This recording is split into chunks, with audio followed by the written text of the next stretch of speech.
Hello and welcome to Wisconsin in Focus, powered by the Center Square. I'm JD Davidson, the Center Square Midwest Regional Editor. Joining me today is Ben Yount, Wisconsin contributor for the Center Square. Ben, how are things? The Brewers packed up the gear and sent it off to Arizona on Tuesday. So, we're getting there. Pitchers and catchers coming in next week. At least there'll be something to watch. I'll watch the Super Bowl this weekend, and then what is it, Daytona or Talladega the next weekend, and then after that, it's all spring baseball. And look, at this point, I'd rather watch a bunch of farm kids who are never going to make the team than have to suffer through another thrilling Big East, showdown between Providence and St. John's. It's not going to go anywhere. Yeah, that's true. And it's Daytona. That's the Super Bowl of motorsports, and it follows the Super Bowl. Best decision that NASCAR ever made, really, honestly. Yes. Best decision they ever made. We've got pitcher and catcher weather in the Midwest, and it's one of those things where in the South it's got to be 70 degrees to get your baseball glove out. Here, as long as it's over freezing, we can catch. We are recording this on Thursday, February 8th, 2024. Ben, one of the busiest places in Wisconsin over the next few weeks will be the Wisconsin Supreme Court. This week it agreed to hear a challenge from Governor Tony Evers, who wants to at least limit the power of lawmakers. What does the governor want to change? The governor wants to stop legislative committees from exercising their power over certain aspects of approved law or state budgets. That, as everybody, I think, should know, little civics 101 from your Uncle Ben, that the legislature, the legislative branch, whether that's Congress or the state legislature, and specifically the people's house in that branch, whether that's the House of Representatives on Capitol Hill or here in the state of Wisconsin, the state assembly, the people's house controls the power of the purse. That is one of the constitutional powers given to the people's house. Senate controls confirmations. The House controls the ability to spend money. And so the state budget authorizes the governor to spend X amount on schools, X amount on roads, X amount on this, that, the other. The Wisconsin legislature, through its very powerful Joint Finance Committee, then has to approve that spending. And in certain cases, Joint Finance has come back and said, well, no, we're not actually going to cut that check. No, we disagree for this or other reasons.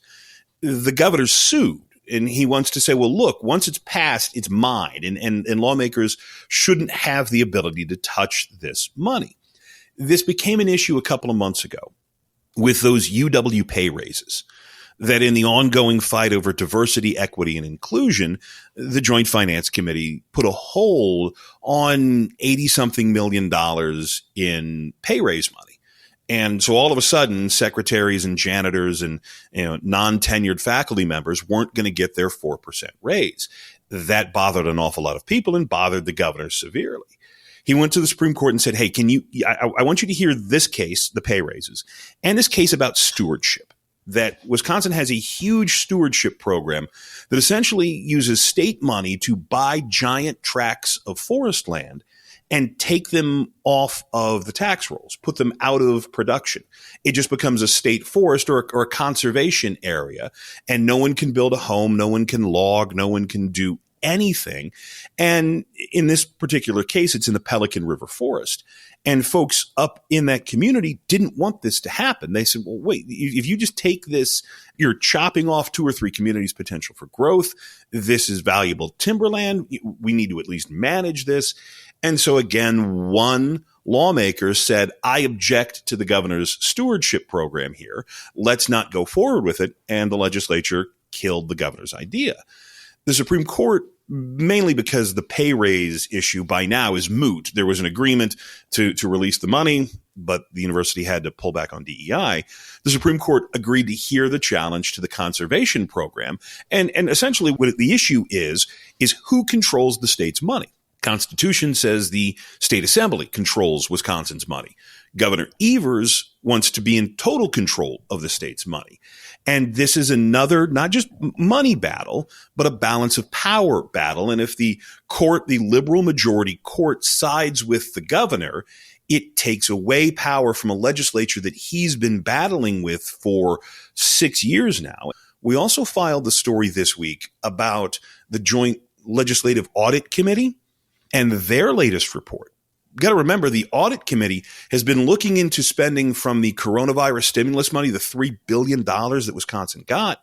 And almost every report that audit committee has gotten is that the Evers administration just threw money out the door without any oversight, certainly without any oversight from the legislature. But, we spent millions of dollars on broadband expansion, and there's no real proof that any of the work was actually done. The story we filed this week is that the state has earned about $100 million in interest by taking the $3 billion and putting it in the bank. And lawmakers say, well, that's $100 million. Put that in the general fund. The legislature will decide how to spend it. The governor's administration, the Department of Administration, in fact, said, well, no, it's federal money. It's interest that's earned off of the federal money, so it's still federal money. So that's our money that the governor gets to spend because he gets to spend federal money. And it was the quote from Senator Eric Wimberger who said, look, if that's the case, if the federal government can give the state money, the state can then sequester that into a bank account to earn $100 million in interest. And then the governor is the only one who can spend that at his absolute discretion.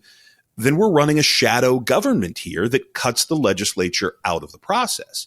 And so this case here, before the Supreme Court, the challenge over who gets to spend and how really gets to that point of just how much power does the governor have to spend the people's money. And again, you have to remember, constitutionally, it is the state assembly who has been put in charge of the power of the purse. But this is a new liberal majority court that we don't quite know exactly what they're going to do.